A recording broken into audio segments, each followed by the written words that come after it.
Hey everybody, welcome to another episode of the Born Podcast, brought to you from our studio here in central Pennsylvania. I'm your host, Nathan Imboden, and on this show, we have the privilege of being able to interview some of the best and brightest, that includes you, my friend, business owners and leaders from here in our backyard in central Pennsylvania, learning all about how to start, grow, and run successful organizations. You can find every one of our recordings on our website at questmont.com/bornpodcast. And if you listen to podcasts or you're on social media, go to any one of your favorite apps or channels, search for The Born Podcast, hit that like and subscribe button so you can stay up to date on all these interviews. And today I'm really excited because we've got, really, he's a legend. I mean, Tim's really set this up pretty big. I mean, he's got, he speaks so highly of you, and we've met a little bit in the past, but it's really nice to sit down. We've got Justin McClure from Daflure. We just had a little bit of a discussion before we went live, so maybe we'll get into that. But Justin, thanks for coming on the show. Good to have you here. Thanks for having me. So awesome. Much appreciated. Awesome. Well, give us maybe just a little background of the company first, and then we'll get into a little bit of your background. Sure, yeah. I like to say we're a third generation small business. My grandfather was in the fuel oil delivery business, 40s, 50s, and 60s. My grandparents unfortunately got divorced in the 60s when that was not a very popular thing. So from a succession perspective, we haven't been full three generations, but my grandfather and grandmother were in the fuel oil delivery business. My dad was about 12 years old when that divorce happened, but he kind of rode around with his dad in the truck, kind of like I did when I was growing up. And my dad went off to college and took some mechanical engineering, was actually on a football scholarship, lost his scholarship, so never finished school. And my mom and dad decided to start in a similar business in 1979. That's when our current business was started. Actually, the year I was born, so it's very, very easy to figure out how old we are. And then in 2006, my wife Laura and I had the opportunity. I'm the oldest of four kids, born and raised in this area. None of my other siblings wanted anything to do with contracting, for better or worse. And so we bought the business in 2006. Probably the worst time to buy a business. Maybe we'll get into that a little bit. But it was positive because it was pre-recession and you could get traditional financing. It was bad because valuations were very high because things were booming. And we all know within a year or two after that, things kind of fell off a cliff for a little bit. That's a little bit of just an abbreviated version of the story. How did he, and we will get into that because there's a lot of relevancy related to the succession, the transition plan, et cetera. But how did your dad decide to jump into this? I think that I read that was he in this field just turning wrenches and decided he wanted to kind of follow that entrepreneurial itch and jump into something? That was exactly it. I mean, he, having a dad that was in, this kind of segment of the business, I think the capital to come up with like buying a fuel oil delivery truck and buying fuel might have been too much to overcome. So he's like, well, maybe I'll just start with like a service installation business. He was working as an estimator in the business, went to, the business owner and said, I think I'd like to try this, like my dad did. And the guy was very encouraging and, they remain friends to this day. Cool. And in 1978, I think my mom and him, he's like, I think we could make $35,000 a year if we went into business for ourselves. I think he was making around $19,000. Okay. And my mom's like, $35,000, you really think that we could make $35,000 a year? And he's like, yeah, I think we could. And by like 1987, he had over 30 employees. Wow. So that's amazing. And no business background, just some of the things that I've been blessed to grow up with. The foundational is, grit, hard work, treating people the way you want to be treated, and not being entitled. So. Yeah. Wow. Did he have an education? Went to Temple for he had 5 semesters at Temple. Okay. And that's when he got injured. He was actually a kicker, and he kicked off, went down. He liked to hit because he used to play all positions when he was in high school, and hit a guy and had a concussion. And they basically said, you've had one or two. They didn't have great protocol for that back then. Yeah, that's true. But was like, my mom and him were high school boyfriend and girlfriend. So my mom went to Votech for nursing, and so she was working at that point, and he made it, 5 semesters, and that's when they kind of said if you couldn't play, you lost your scholarship in those sort of days. And his mom and dad, again, were divorced, so they couldn't afford to send him to school. So he bailed out and then got back into the trade and started to learn, things that he was interested in. And then, 3 or 4 years later, decided to start in business. Yeah, that's awesome.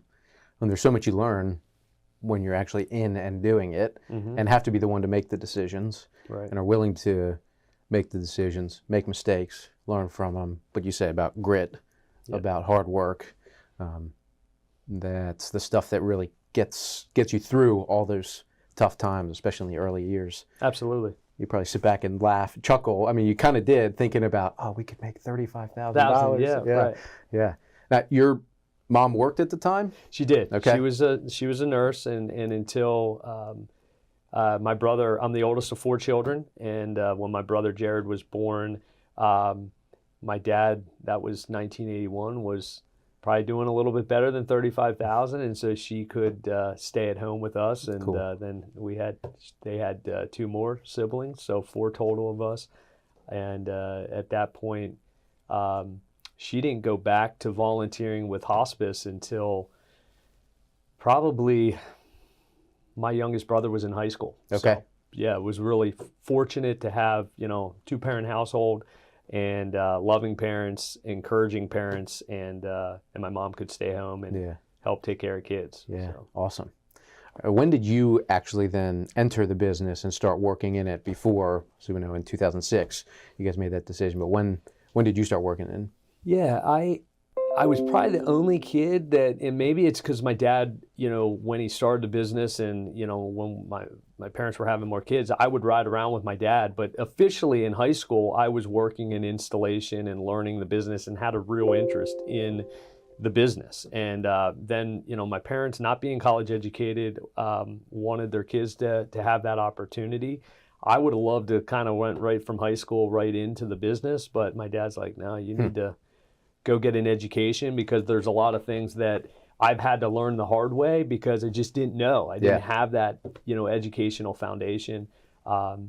So worked there in high school, which was the mid 90s, went off to Penn State in 97.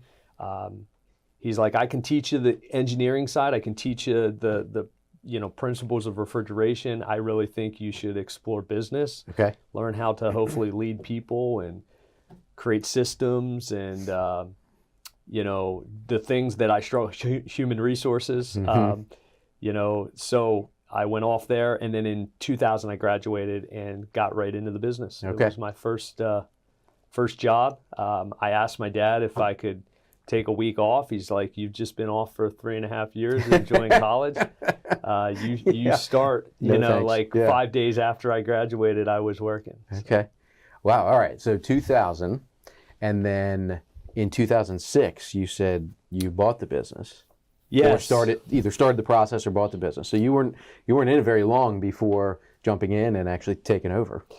Yeah. Fortunately, or unfortunately, I didn't get to work with my dad very much because he was successful. He diversified, and having 3 younger siblings that all went to college in Florida. My parents built down there, and they were spending more time down in Florida. Okay. So when I got out of school, I found myself with a lot of responsibility and opportunity for responsibility, which really played in my favor to be able to buy the business as a young guy. I was 27. Fulton Bank financed our succession plan. Had to acquire some real estate first in 2005, the building that we operated in. But and that was that being leased at the time, and you just made the decision to buy it. You guys made the decision to buy it? Or? No, my parents owned it. Okay, so you bought it from them first. And the business was leasing it, which I'm sure many people do. And they just, Fulton's like, we'll finance some goodwill. It's a lot harder these days to find that sort of financing, at least through traditional means. Yeah. But they're like, we'll do some of that financing. It was big for me that I had the credibility.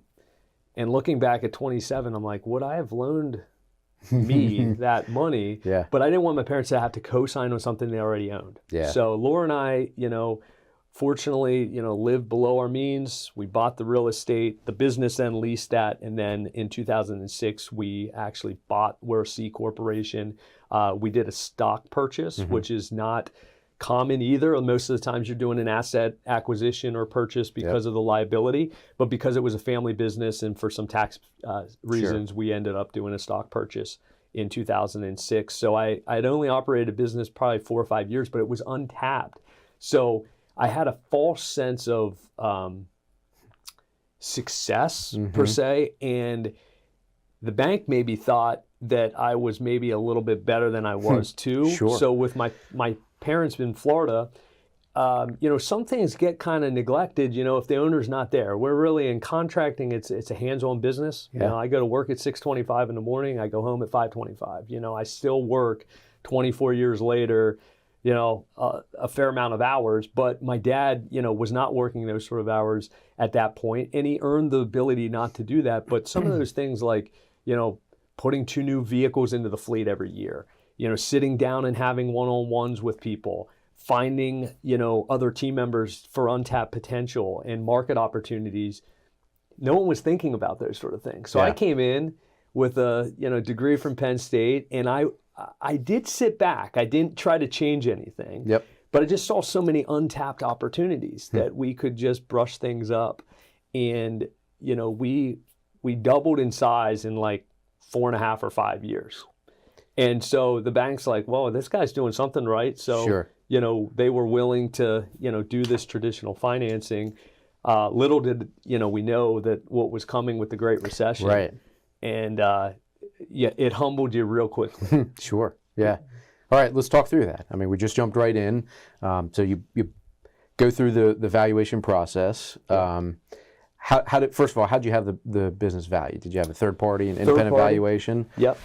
Was there any negotiating, or were you kind of like, well, you know what, this is mom and dad, and I feel a little weird. Like, what would that look like? Yeah, no negotiation. I'm not a very good negotiator. Most business guys probably are better, business people in general. But no, I just felt blessed for the opportunity, and if that was the value, and the bank supported the value, and that we could make the numbers work. We threw out our 2 best years. I think we had been in business at that point 27 years. Okay. We kept in the worst years. My parents had never had a year that they didn't at least kind of break even. Okay. That changed all when the Great Recession happened, but we used a third-party evaluation. There was consolidation happening. The utility companies in the early 2000s were interested in our market segment because of the planned maintenance agreements that we have and the replacement opportunities. There's always a lot of new construction going, and so there's replacement opportunities. So we also had some interest, because I had to convince my dad when I was like a junior in college to hold on until I got finished, because he almost sold, because he felt bad not being there as much as he probably should have been. Sure. So we had the third party that was interested, and then we had a third party valuation, bought the business in 2006, and 2006 was a pretty good year still. We were still strong. We were profitable. We're like, the plan's working. And then 2007, that was probably 15 months before the market shifted, or the market actually crashed. Sure. We started seeing housing fall off, and we were doing about 350 new home construction projects a year at that point, as well as, replacements. And again, the business had been growing and was solid, and we went from 350 homes in a year to 37. And they don't give you that case study in business school, because it's usually called bankruptcy. And I still, to this day, don't exactly know how we pivoted and weaved through that, but all the natural things that, you look for, other market opportunities, but everyone else was looking for other market opportunities. Yeah. Your workforce, consolidates. Coworkers are moving. Yeah, I was gonna say, we got to say we got some guests that showed up. This is surprise appearance. Yeah. Tim. Foundational pieces, Tim Wilbur, Bonnie Crosley. That's awesome. They're huge parts of Daflure and our success. But we went through, your workforce gets smaller, you trim the fat. And I borrowed this from someone else, but it was like you trim the fat, you chiseled the muscle, and then you whittle on bone. Mm. Like there was just like nothing left to do. I mean, we needed to do 300,000 a month, and we were doing like 190 to 200. And so every month, and so 2 years into being a business owner, even though it was like 7 or 8 years into my short career, we could not make the numbers work, and we lost hundreds of thousands of dollars between 07 and 08. 09, we maybe made $20,000 and got over the hump. But again, credibility to relationships with Fulton, with our vendors. If anyone finds themselves, in those sort of situations, I mean, we took every phone call, good or bad. Mm-hmm.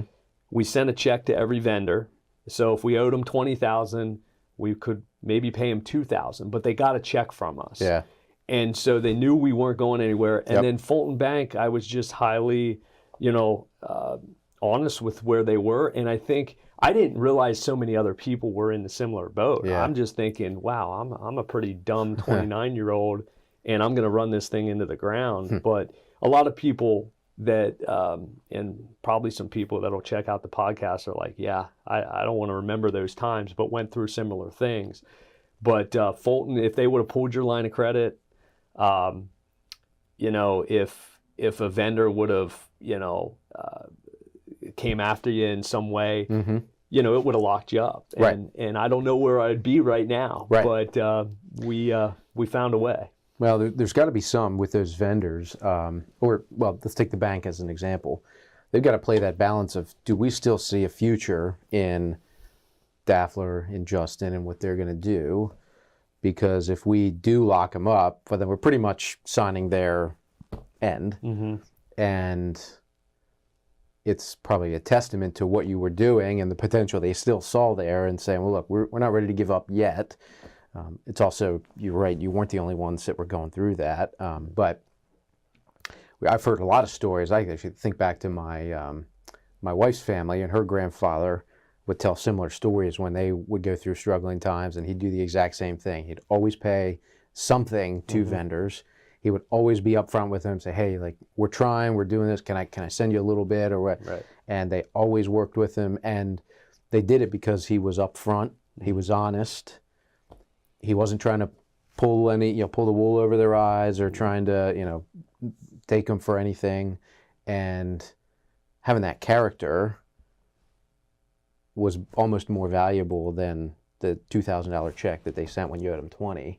And that speaks a lot louder and has a lot longer impact, which probably gets to the heart of a bit of your organization when you think about, so we'll talk a little bit about the culture of your organization and how you really want to build that out. So I think that starts from the top. Right? Yeah, I like to say starts from the bottom. We inverted our org chart. So I was like, I serve the team of people. It's That's really my job to, get the door open and the lights turned on, have a mission, have a vision, and set my team members up for success. So, I still do all our coworker orientation when we bring new team members on, and I like to say, I'm serving up. Like I'm that foundational piece, and you've taken a risk on me. Now I'm serving you. That's awesome. I think a lot of leaders get to a point where they've hit that title or that level, and they see it the other way.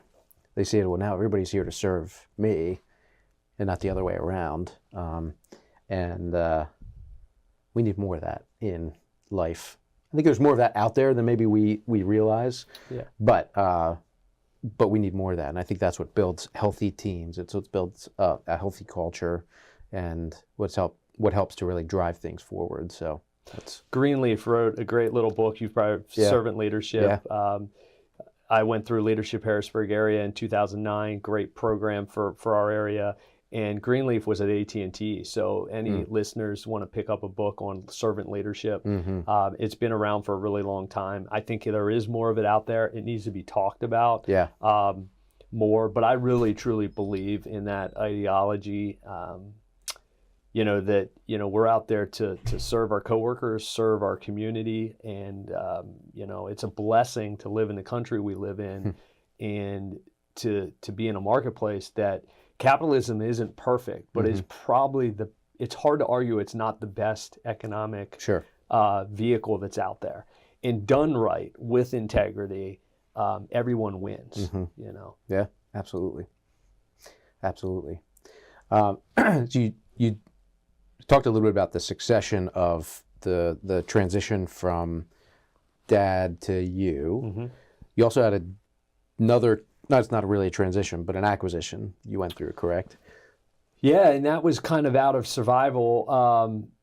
Coming out of that, we didn't know, 2009, we find a black number. My dad has a high school friend that had a great business, O.L. Jacobs and Sons. They did industrial work. We really weren't into the industrial space. I wasn't savvy on acquisitions, mergers, those sort of things, but Ray didn't have a succession plan at that point. And he really, was a good steward. He was going to sell his inventory. He was going to give his coworkers some runway, and he was just going to retire and shut the doors. And my dad's like, listen, your business has value. He was a second generation business. So we acquired O.L. Jacobs in 2010, learned a lot about acquisition and valuations of those sort of things, and how do you finance, because that was mostly a goodwill thing. Sure. And how do you bring another team in to our organization and make them feel like they're, Daflure family, and that's harder than it seems like it should be, because change is hard for people. And as a little bit of an entrepreneur, I like change. It kind of gets my engine going a little bit, but most people don't love that. Yeah.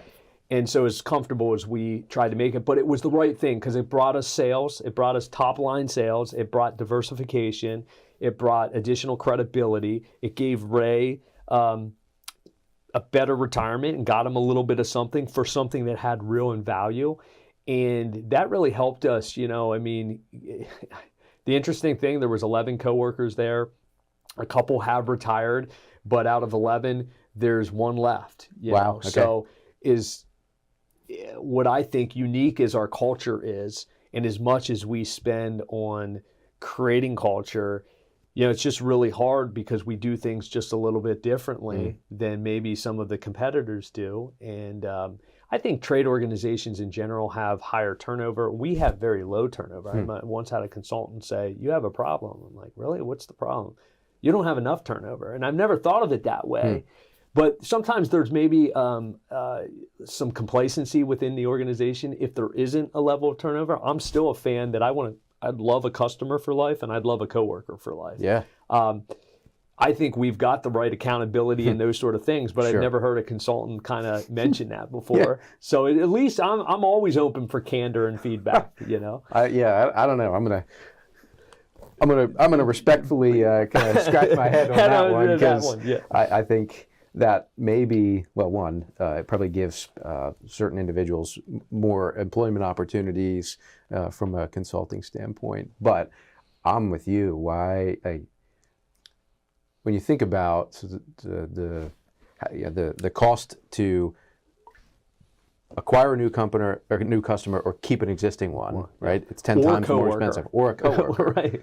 Why would I voluntarily want to do that? And there may be some truth behind complacency and whatnot, but isn't that then beholden on the team to not let that happen? Right? I mean, at what point do we flip that and say, oh no, you should be striving for long tenure as long as possible, but continuing to push people to develop and better themselves and change, but change in a good way, Yep. change in a way that is meaningful, purposeful, keeps moving forward, not just to change. I think a lot of times when you're doing the latter is when you create turnover and you force people to leave because they can't kind of grab onto anything, because it's always malleable, it's always moving around.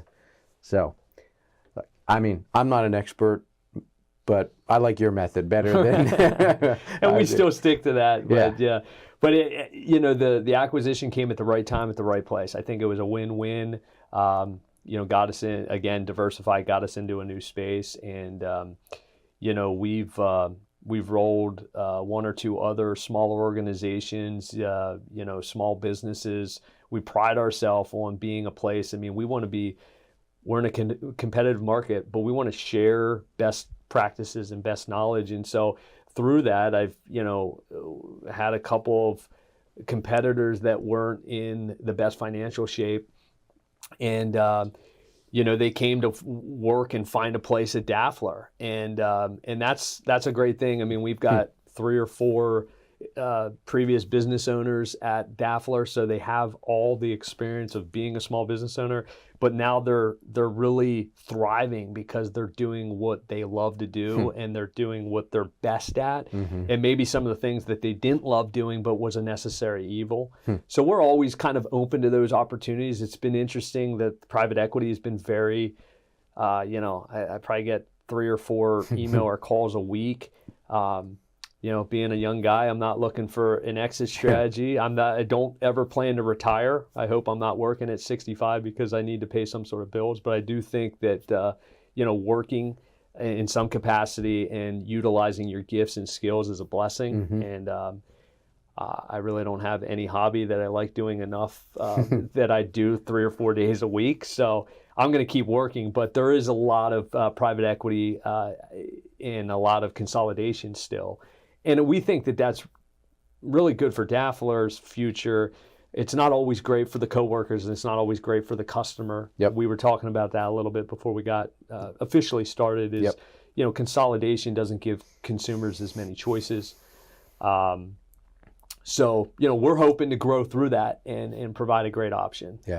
First of all, I think is it fair to say that the surf at Pincho isn't real great?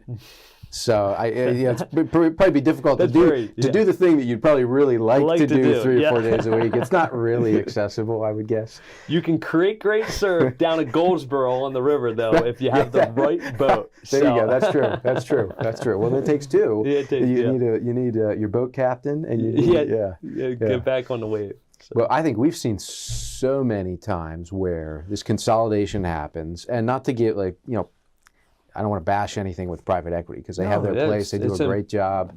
There does get to a point where it seems like the more that consolidation happens, the more these organizations that were built around a community, around certain values, that does start to seem to kind of dissipate and fade away a little bit, which is hard. It's a kind of a hard dichotomy of how do you keep that going internally. The other challenge is they're writing big checks. I mean, big checks. And the owner, if you built something all your life, you would hope to get something for an asset that you poured blood, sweat, and tears into. And they are serving a purpose. Sometimes just their, guiding, mission and principles is maybe against the grain of some of the things that we're trying to create. I'll be in that position at some point. So I talked to the team about that. What do you look at doing? I've got 2 kids. None of the one's going off to Penn State next year. We're really proud of him, but has no interest in coming into the family business. Does it look like an ESOP? Do you have a couple coworkers? Is it private equity? Is it the utility companies? Those sort of things. So it's not all bad. It's just the uniqueness of Daflure and what we're trying to bring to the market is sometimes hard when your guiding principle is more financially driven. And I would say we're more purpose and impact driven. And as a small business, we can do that, but we might hit a ceiling. that we, can't grow like other organizations grow. And as a small business owner, I'm fine with that, as long as the team's fine with that. Sure. Yep. So. Yep. Give me just a quick idea of when you took over the business in 2006. What did it look like in terms of like size, employees, et cetera, to where it's at today? Yeah, actually, we're probably in 06, we're maybe a few less employees, maybe a half a dozen. Our revenue since 06 to now is probably up 4 times, 3.5, 4 times. And again, a lot of venture capital guys would be like, that's terrible. We want, 20 times in 5 years or something like that. But again, growth is not our number one. It's impact and purpose. So we are growing. We got to grow. Yeah. And we have a lot of metrics, and we measure a lot of different things. But we are bigger. We probably only have a half a dozen more people. Okay. So strategically, the sort of projects we go after, we've gotten better. We work in a really small radius, 20 to 30 miles. We can go an hour away and do a great project, but we can't service that customer like we want to service them. Yeah. If they have no heat or no air conditioning, it's hard to get there in a timely way and serve them. So we've gotten a little bit better. The team, we've figured out our formula a little bit better so that, we're doing more gross dollars with, similar team. But, we're always adding 1 or 2 to the team. We're still less than 40 coworkers here in Central PA.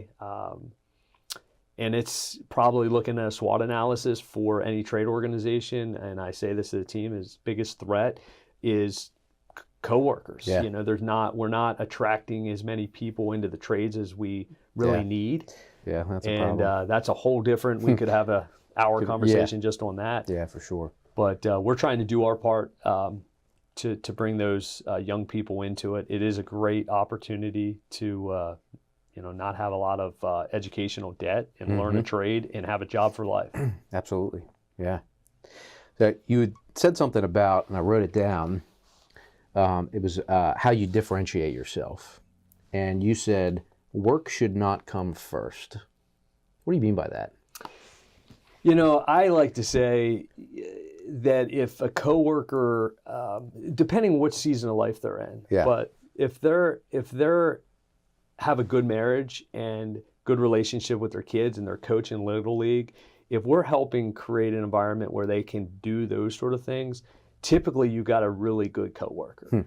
And marriage is a really tough thing. Across the world, we don't have a really good batting average on that. So we have our same things at Daflure, but we really want to be my life, faith, family, then work.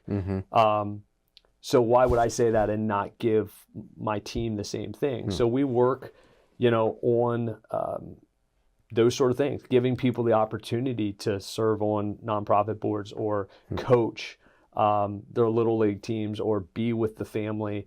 On call is a necessary evil. It's something I don't love as a business owner, having coworkers that are out there, but they got to do that. But we try to create flexibility in the environment.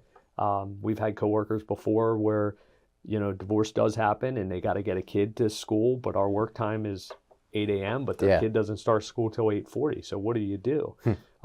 We're at the size that we can accommodate that, is like we change their time, around.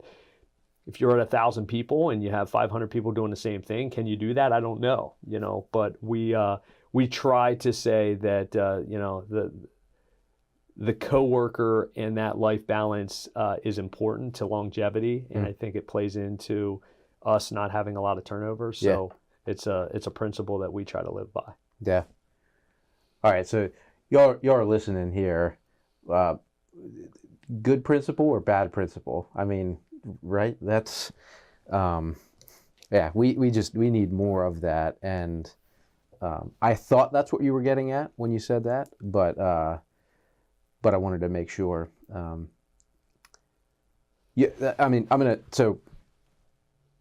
you're very humble with how you said about the bottom, which I think that is true in terms of servant leadership is starting from the bottom and serving from the bottom up.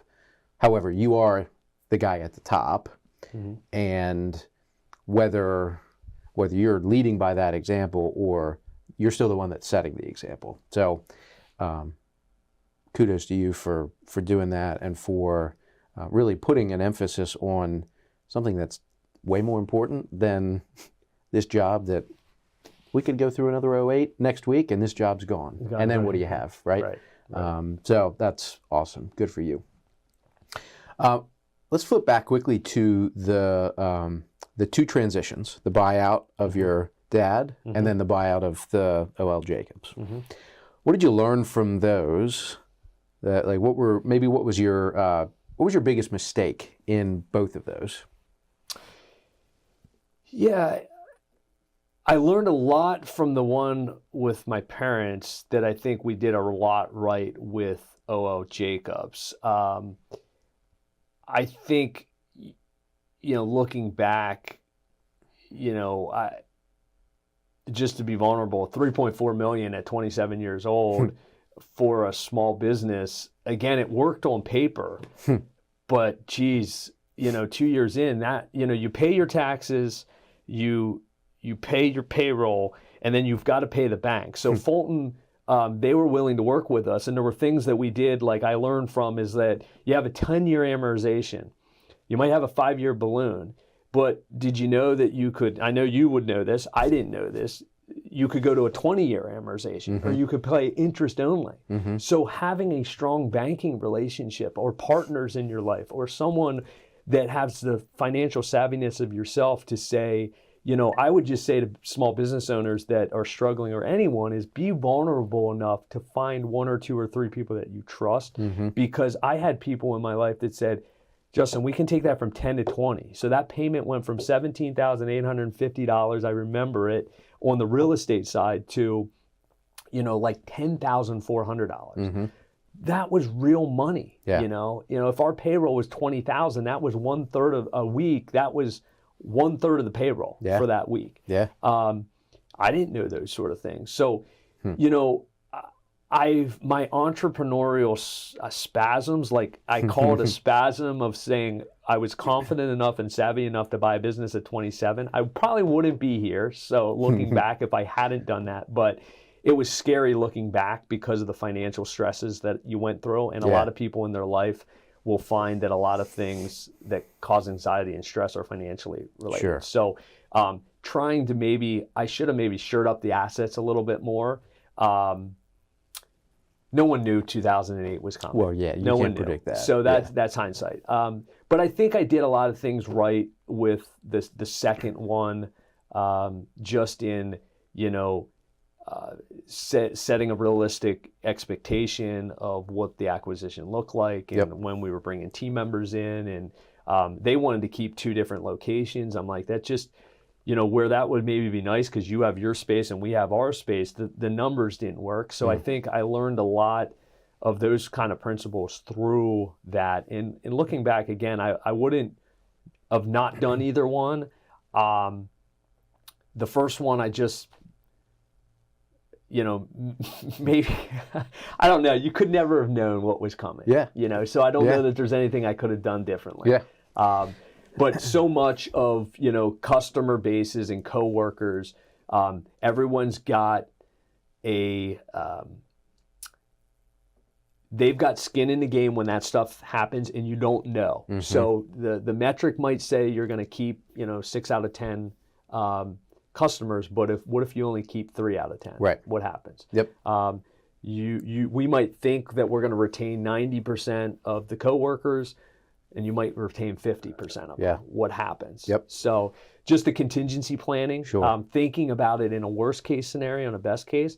As an entrepreneur, if you always think worst case, you'll never make a decision to move forward, right? So, there's got to be those sort of trade-offs. And the other side is if you're only thinking best case, then you're not going to be thinking about or planning for contingencies that you need to be thinking about. You need to be, yeah. So I heard, have a strong team around you of people that you trust that can look at it from a lens that is not you in it, and like they can take an outside perspective, give varied feedback.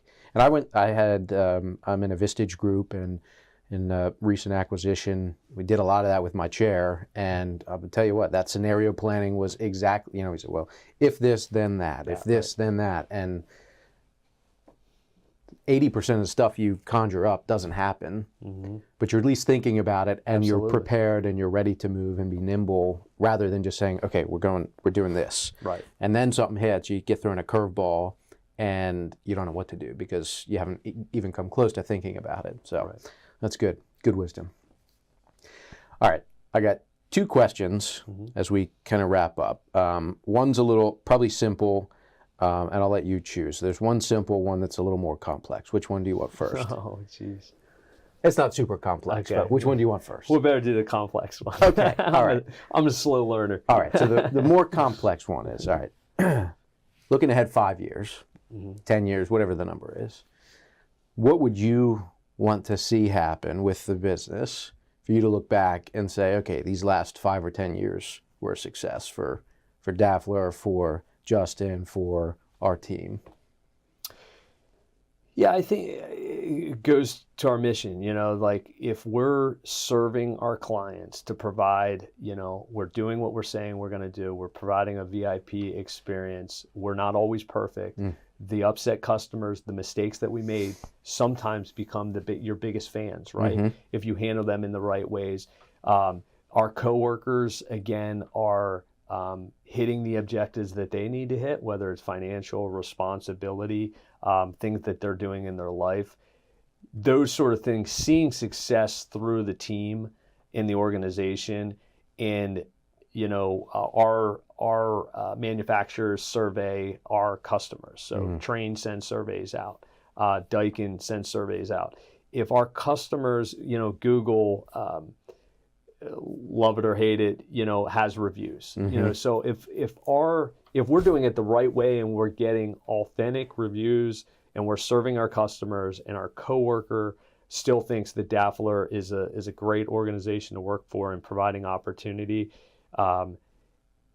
we've got to be financially successful or we won't be in business 10 years from now. Yeah. So that's obviously a metric, but looked at less than the impact that we're having in lives in the central PA area. Awesome. I love it. Okay. Well, that wasn't too difficult, I don't think. So now we get to do the easy one. Let's talk about sales a little bit. And this one is going to cut to the heart of one of our guests, I think, that's here. Is Tim Wilbur the best salesperson in this space in central Pennsylvania? Is that? He is top 5 in the country. Wow. Top 5 in the country. You know it. You know it. Yeah. I bet I shouldn't say that though, because like every private equity guy will be calling him up. Yeah, that's true. So I think he's loyal. Yeah, he's loyal. Yeah. We've got Bonnie is our service director, Crosley, with top 10, and Tim top 10. These great people. I mean, because they get the culture, they get what we're trying to do impact. Yeah. So they get that we're hitting financial metrics because of our guiding mission and values. Yeah. But there's other things that are important in that. Yeah. And so, we have these things where we want to create rules or create a system. And I'm like, can our mission and values guide us without creating the rule? I'm not a big rule guy. We don't do annual reviews. We do one-on-one check-ins. Bonnie and her team twice a month, or is it once a month, having check-ins with her team on metrics for our service guys. So we're measuring things, but twice. I think if I read lips correct, twice a month. Yeah. So I don't want to wait for a year. I mean, most people that want to review, they want to raise. We want to have a culture that we give cost of living, unless it's 08, we're giving cost of living every year. And we're going to give something at the end of the year to celebrate as a team of what we did. You can expect that. You don't need to sit down with us, but I want to give feedback continuously. So I know that was supposed to be fun, but truly our team is amazing. What Tim does, and even what Bonnie does, they do the work of 2.5 or 3 people because they love what they do. I think we create a culture that allows them to do that. and then they got to execute, and they do that. So I'm very blessed. Yeah, well, you are.